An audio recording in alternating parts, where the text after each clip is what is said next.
All right, everyone, thank you for being here and welcome back to episode 2 of Interstellar Talks.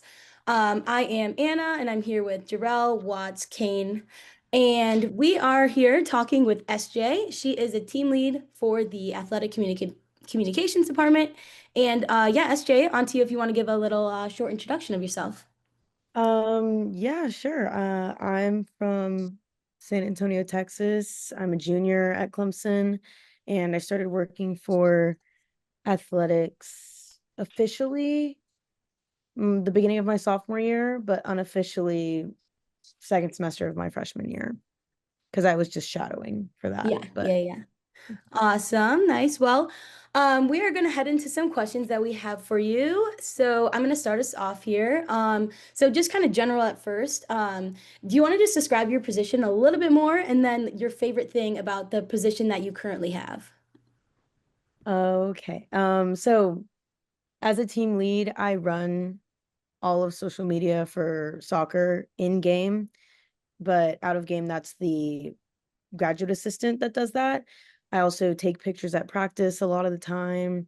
If we need to do a special announcement or anything with graphics that need to be changed before the game or after the game.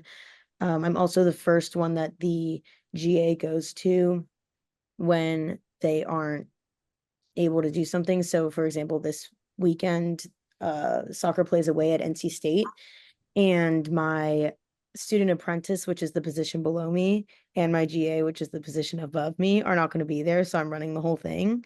Um, and I sit in the press box. I help escort Coach Noonan to the external media to get them to get their post game interviews. And I mean, that's pretty much it for what I do on a day to day on a weekly basis, I guess. Nice. That's cool that you get to run it all this weekend. That'll be super exciting. Maybe a little bit more stressful than you're used to, A little but bit. it'll be fun.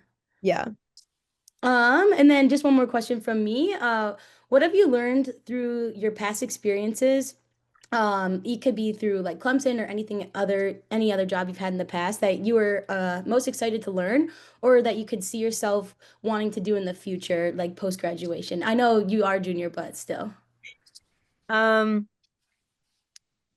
it's a good question. I think that something I was most excited to learn was,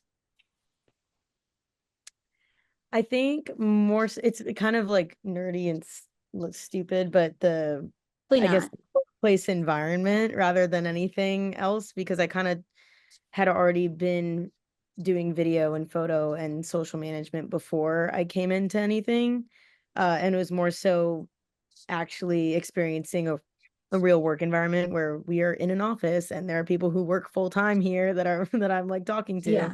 And that was just something that was really that I think is gonna make the difference when I go into the workforce.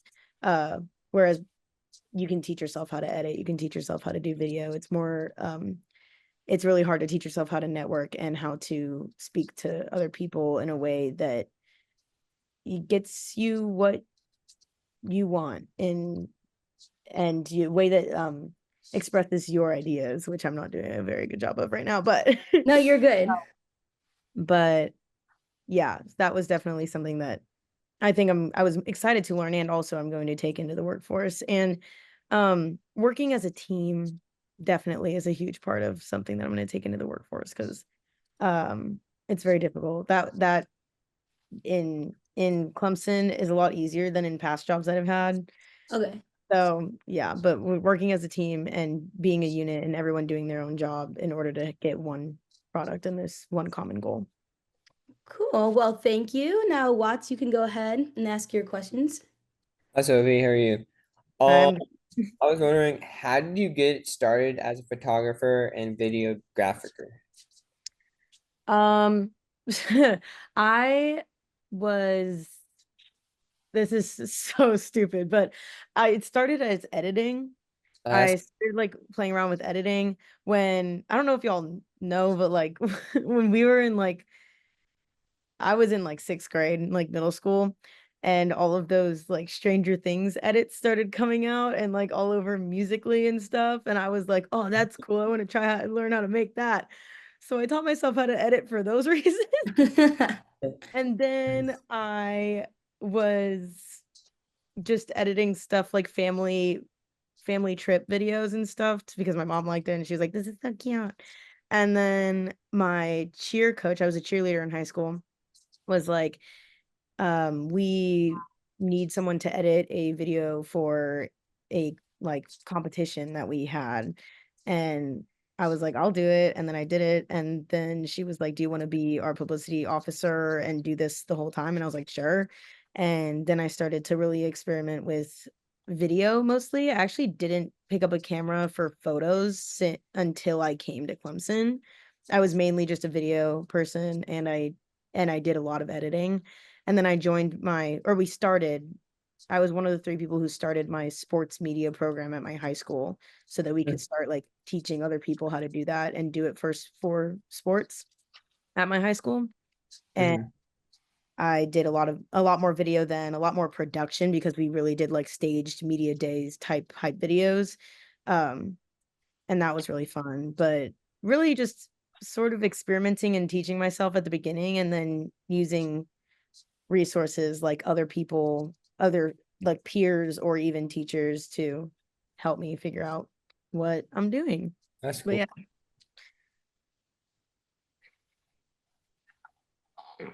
And do you want to go with your next question?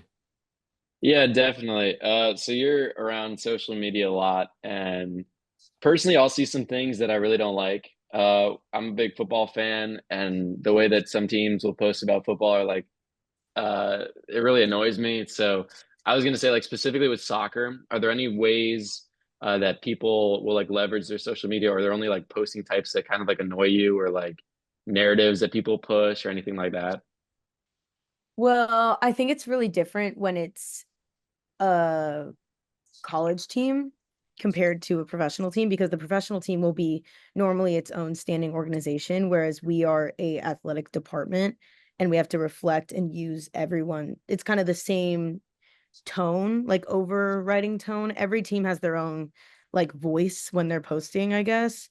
Because I used to work for tennis and gymnastics and they were very different from the way that soccer is, but it has this overriding like moral compass and I guess sort of nature to posting. But actually I'm curious, what is annoying to you? Like what do you qualify as annoying? I would Honestly. say like specific coverage of some athletes kind of makes me mad. I wasn't the biggest fan of Travis Hunter, and so we'd see a lot of Mhm. him, Okay. and just kind of like I don't know. I get tired when people post a lot of the same things. Okay. Okay. Yes. So we actually just had a conversation about this with one of the coaches at practice because we are posting Ransford Gian way like a lot, but he's scoring a lot and we post every goal. And 2, he is up for an award and posting him more makes him on the radar a lot more. So that is an external factor that I feel like a lot of people don't really think about. So like you post him more, the people are like, oh, okay, we like him. We like to see him like that.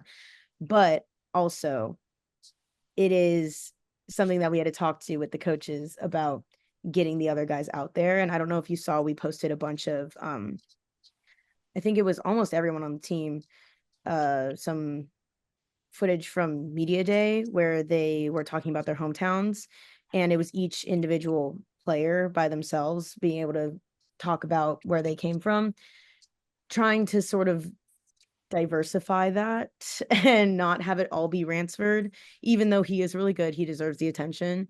And also he's really humble about it, which I know is not the case for a lot of athletes, but we definitely think about it a lot and try to incorporate that. But also there are those external factors where it's like we want to promote him in order to get him that award because not only will it make him look better, but it will make the whole program look better. And on top of that, it'll help him get recruited to a professional team if that is where he wants to go, which I'm sure it is. But yeah. And then I've got one more. It's just like, how do you measure success with your job? Um, I, to be completely honest, I take everything like week by week because it's ever changing. Schedules are ever changing. I found out literally a day ago that I was gonna run the game on Friday by myself without a team. And there's times when stuff just pops up or there's like I need to go to practice in the morning. I find out the night before that I need to go to practice in the morning and take photos because we need photos of one specific player or something like that. But it's more so just I think I measure success in how I'm how much I'm providing to the other people in the office because um I am a student intern, so like it's the whole everyone we always say in the office everyone says Clemson first, where like you can get all these things for your portfolio and you can do a good job for yourself, but it's Clemson first. Like everyone they get what you they get your work, right? And I think the measure of success is really just making sure I don't know if my boss is not uh, overwhelmed or if she's a little less overwhelmed than she could be without me or if the full-time staff is telling me that I did everything that I could. Like that's sort of just how good of an aide I am to these higher level staffers at least in this job. Yeah. I have a quick question, really Mhm. quick to interrupt. Are you going to be traveling? Since you said it was an away game, correct? Yeah, I'm not traveling. I have noticed that there's photo and video people because I'm technically a comms person, so I don't normally do photo and video on the Game day days? of on game days. Yeah.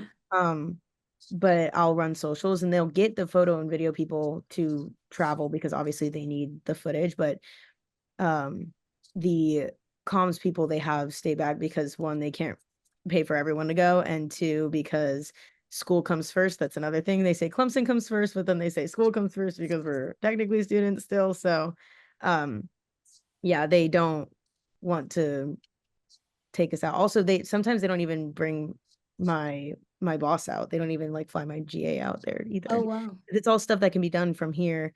I'll Mhm. get like the photographer is going to directly contact me. I have his number and he's just going to send me everything and I'm going to do it all from the comfort of my home. Cool. Yeah. Thank you. Now, Jarell. Yes, I just have a couple questions for you. Mhm. Um, so I know you talked a lot about what it's like on a game day, and being a junior, so also being a student as well. What does like your day to day look like on a non-game day, from like going to class and then going to the office? What that looks like?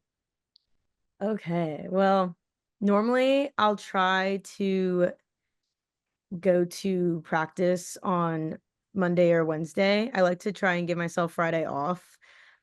Tuesdays are game days most of the time, so I don't really like to shoot the day of a game because I feel like I'm distracting them. But I'll get up like at 8 so that I can get to practice at like 9:30 and shoot until like 11. I just bought my own SD card because I've usually just used the SD cards in the office, but then I have to edit everything there.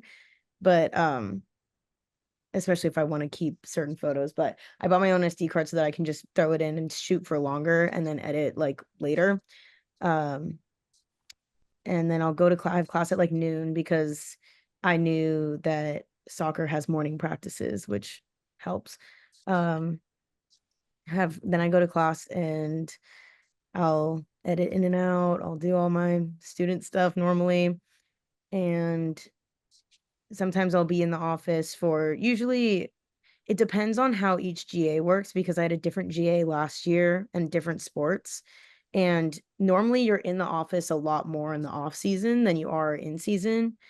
Um, I don't know why. There's more like there's more officey things to do off during like out of season. When in season, it's more like actually what's happening. But um yeah, it's not really crazy. I mean, I go to practice, I take photos, I edit photos, I get ready for whatever game is coming up, and maybe I'll like edit a graphic or two. And otherwise, pretty normal compared to other people. Yeah. I understand. I'm in like the marketing department, so like we have to go into the Mm. office, and I can agree that in the off season it's a little more busier to Mhm. prepare for the season than it actually is. So I totally understand not having to really do much while you're in the office. Yeah. The second question I have is like, what are some of your favorite posts you've ever posted like throughout the season? Do you have like a couple favorites, one favorite, or anything that pops out? Okay. See, I always love it when it's like my pictures, but I do love like a good goal post, like a post of like a like some hmm. Hard hitting question, Jarrell. Yep. Yeah, that's I do really like I did experiment with Sony 55 lens, and it kind of made more like a cinematic thing, and we like posted those pictures, and that was kind of fun because it was like, experimental. But yeah, I'm trying to think. One of the best posts was um Richmond going like this. I don't know if y'all seen that, but that Yeah. picture with him like that was really fun. And that whole game was really fun. And yeah, I mean, I think it's always just good when it's a good like I don't know the feeling of hitting like post on a winning score graphic where it's like, oh yeah, here's the score 6-0, womp womp, right? Yeah. That's Right. that's always a fun feeling, but it's really just yeah, good goal posts are really good, and really good celebration posts are really fun too, because that they're like that the athletes are having a good time, and then that or even I'm like, this is not a straight answer, sorry. No, that's okay. Okay, It's totally celebration understandable. posts and crowd posts too, because crowd posts are really fun when everyone's like really excited and like all that. But yeah. Yeah, no, that was a good answer. I wasn't really expecting an exact one because I know it can be hard with how Yeah. much you post, but no, that was good. Thank you. Thanks. Yeah, well, SJ, thank you so much for your time. We really appreciate it. Honestly, I learned so much about what you do, and everything that involved. And like, obviously, I think learning the day-to-day stuff is pretty cool just because everyone in college kind of has their different things, but like wondering how people manage their time and like, do they actually have a normal life? Are they always in the office?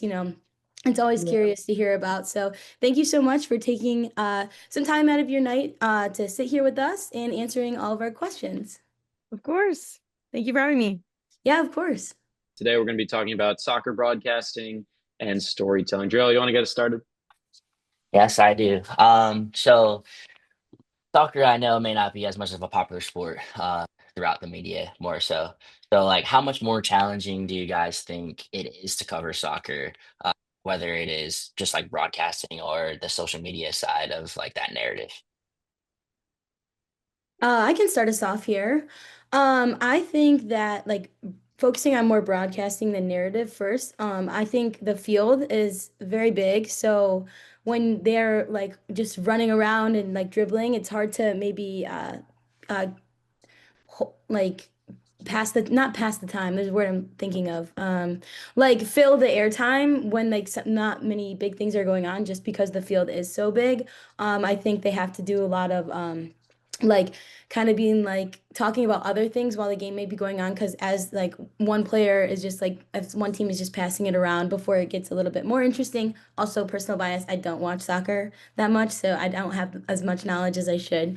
I think that might be more challenging than other sports. I think also since it's not one of the main watch sports in America, essentially, that like they don't get as much of attention as some other ones do. So I think maybe it would be hard to tell narratives in the public eye. So they don't maybe worry about those too much. Maybe they focus on more nitty-gritty. I'm not entirely sure, but yeah, soccer is definitely a different breed in my head of like, I don't even know how they do the sports broadcasting just because I feel like you have to obviously know a lot about it. And tuning into soccer can be a little bit hard if you don't know what's going on. Yeah, I can hop right in there. I can speak from experience. I have broadcasted some soccer games, and it is pretty hard. mainly because you're just kind of saying the same thing over and over again, and that's really a hole you want to stay out of just saying like this person passed to this person and whatever. But I would say, like, to contradict myself at the same time, it's really easy to like work the emotion in that game, because if you're waiting for something to happen and it looks like something is about to happen, you can kind of like ride the rise of excitement as something develops in front of you. So I'd say like it's challenging in the sense that you got to have a lot of knowledge and variety in the things that you say, but it is easier than maybe some other sports, than I'd say like basketball, for example, because basketball, you're kind of expecting something exciting to happen really often. And it can kind of go wrong when something exciting doesn't happen. And soccer is kind of the opposite, where you do get those good kind of high energy moments. Yeah, I didn't really think about like basketball and stuff like that, and how it is actually, I agree, the complete opposite, and how with dull moments, it's actually not fun to probably broadcast with that. So I understand that like viewpoint from it. Into my next question, uh, especially I guess for you, Anna, because you said you haven't really watched soccer. What do you think is like personally for you, would you say is the best way to engage like non-soccer fans when it comes to like broadcasting, if you were to, if it was to pop up on your page, and how you think you would stay engaged? Oh gosh. Um, if I see a couple of things on about soccer, I definitely tune in. Definitely probably more of the drama would be something I'd be looking for. Obviously, it's kind of human nature to be drawn to drama sort of situations. So if they were to push a narrative on social media and in news press releases and stuff before a big match, I maybe would tune in if it was like someone like I don't know, someone who maybe I haven't heard of. Like obviously, like I've heard of like Messi and like Cristiano Ronaldo and stuff like that. But if it's someone I haven't heard of and they have like drama with their old team and then now they're playing their old team, like I would maybe tune in. I mean, soccer, you don't really see like fights like hockey, but I mean, there's definitely some moments where you could see like the players get a little like angry towards each other, or there's a little bit resentment. Maybe they like shoulder a little bit harder as they're running against each other.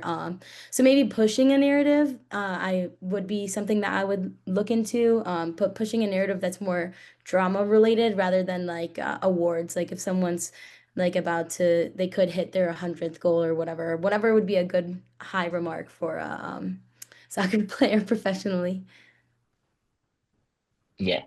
Uh, Watts, do you keep up with soccer, or if you don't, like what do you think is what keeps you engaged, you would I say? don't really keep up with soccer. I mean, I've watched soccer.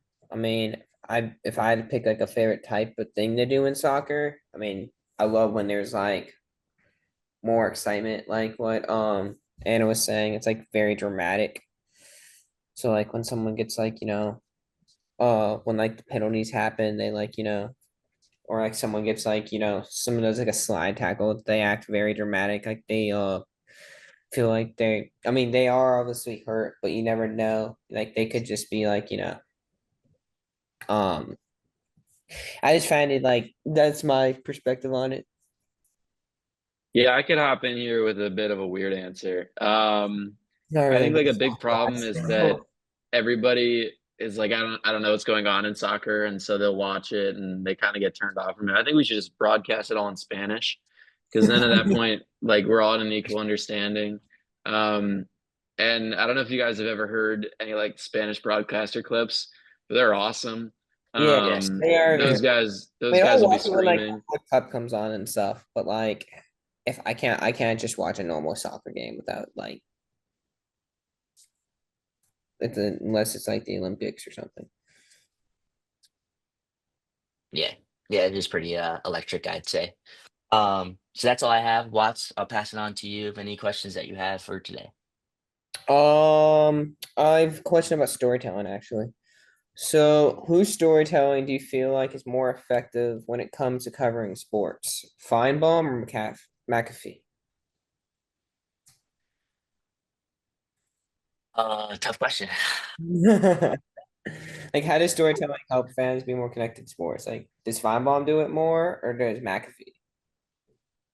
I would probably say I would say McAfee, only I would say, because yeah, I I would say, think of his recognition. I think his name holds enough of a weight itself. to where any Yeah. story that he tells and all the clips that he's in, whether it's TikTok, Instagram Reels, Twitter, um, Mhm. I think his just popularity is just so high to where when it comes to storytelling, Feinbaum, he just sticks out. Feinbaum is just, in my opinion, he's just old. He's not old. He's old. McAfee also has way more energy. Yeah. So I guess that's where I would stand on between the two. Oh, good. Yeah, I would also probably say Pat McAfee. I have to be brutally honest here, and it's probably terrible to say. I don't really know who Paul Feinbaum is. So I have to go Pat McAfee, of course. But also I think maybe not necessarily Pat McAfee's storytelling, but his personality, which I'm pretty sure we've talked about before in the past episode. It's just so like enticing and intriguing, and he can sometimes say some wild things, and he does some wild acts to make you want to be more into it. And like whatever narrative he could be talking about, or whatever story he could be telling, you're like for me at least, I'd be more inclined to pay attention just because you never know what he's gonna do, and you never know what he's gonna say. Yeah, I would kind of say that neither of them are storytellers. I feel like the only time that McAfee's good for a story is when he's talking about like his playing career. Other than that, I haven't like tuned into a show and seen him telling many stories. And Feinbaum's more of like an analyst, and he's kind of got like some personal biases against schools Yeah. and against some teams. I know he doesn't like Clemson, he doesn't like Michigan. Both of those are teams that I'm kind of partial towards. So I don't really watch much of Feinbaum. So even if he was telling a story, I probably wouldn't listen. Yeah.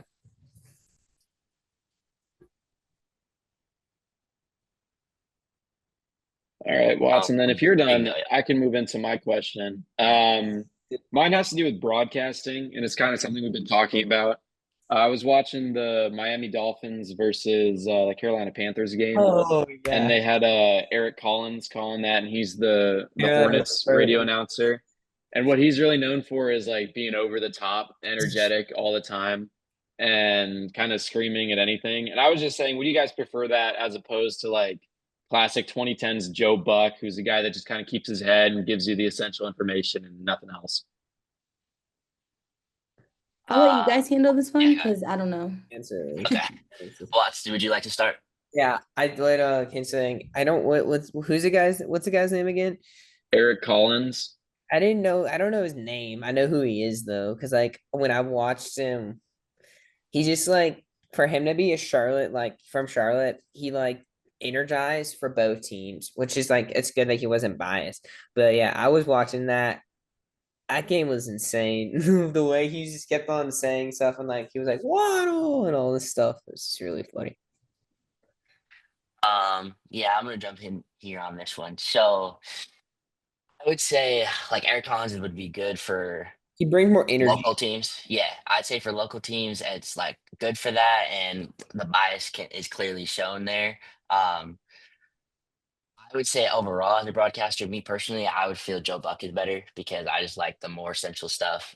That's true. So I feel like when you do that, you are more versatile throughout all the sports. Because I feel the way Eric Collins talks might not be best for um, a double play in baseball.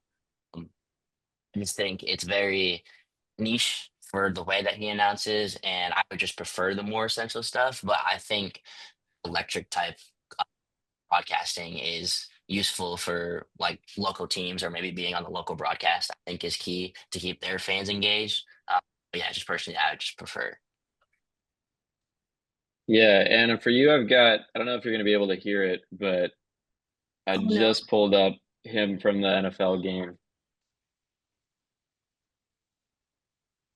Oh, I can't hear it. Yeah, we cannot hear it, It's a unfortunately. lot of yelling. Yeah, I it's a can I'll look lot. it up later and I'll take a peek. But What's his yeah, name? I didn't watch that game, unfortunately. Aren't like the Carolina Panthers like are they having a good season? No, they were both two really bad teams, so it was really funny how excited he was being for Yeah. it. Got it.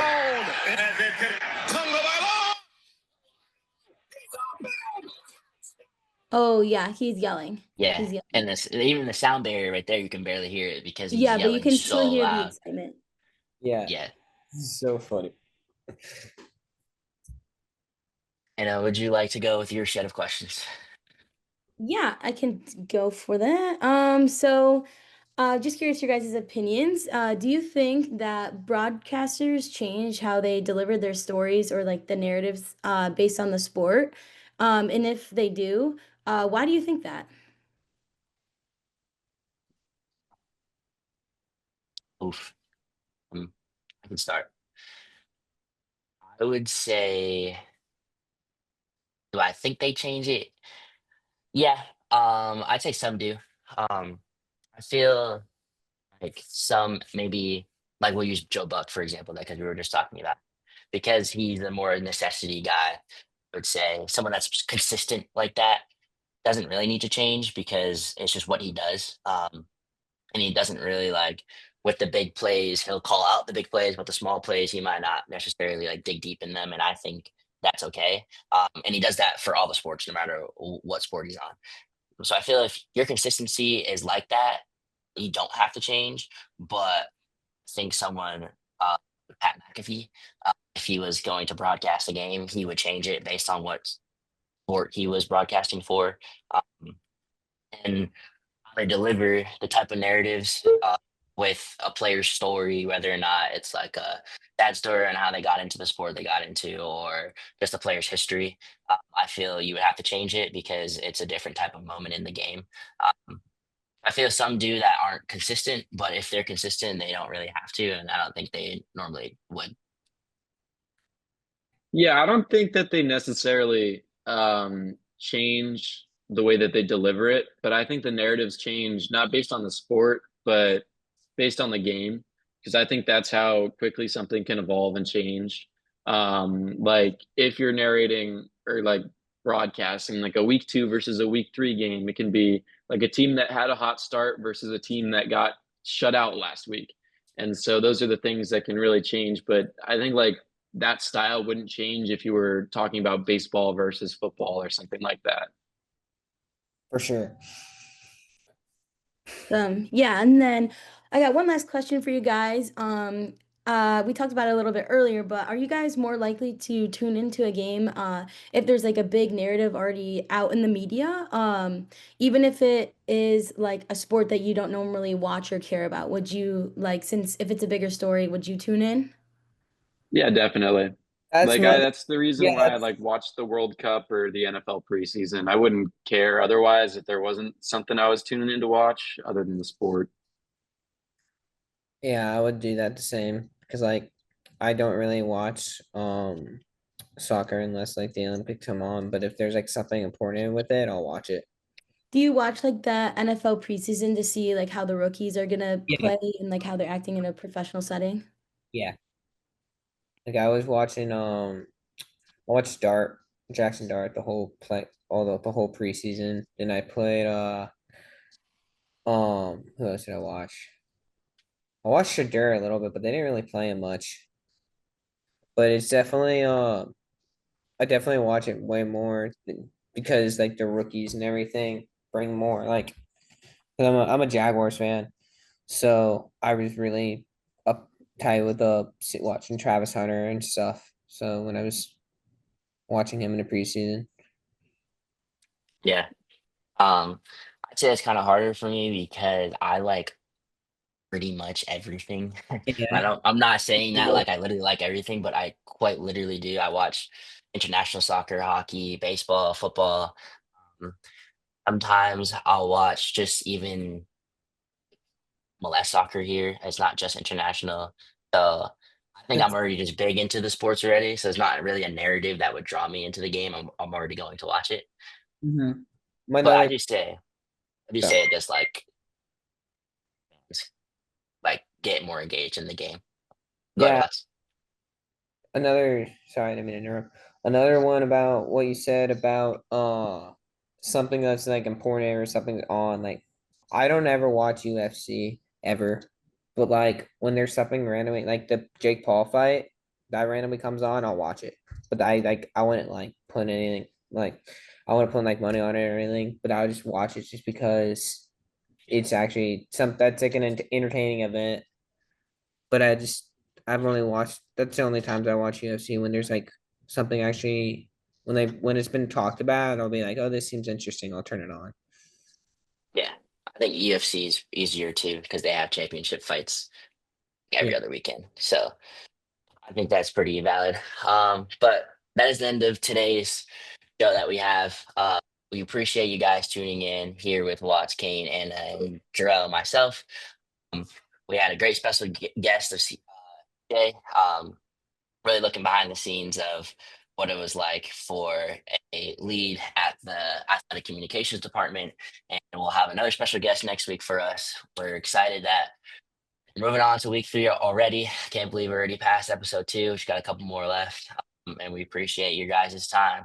We'll see you guys next week.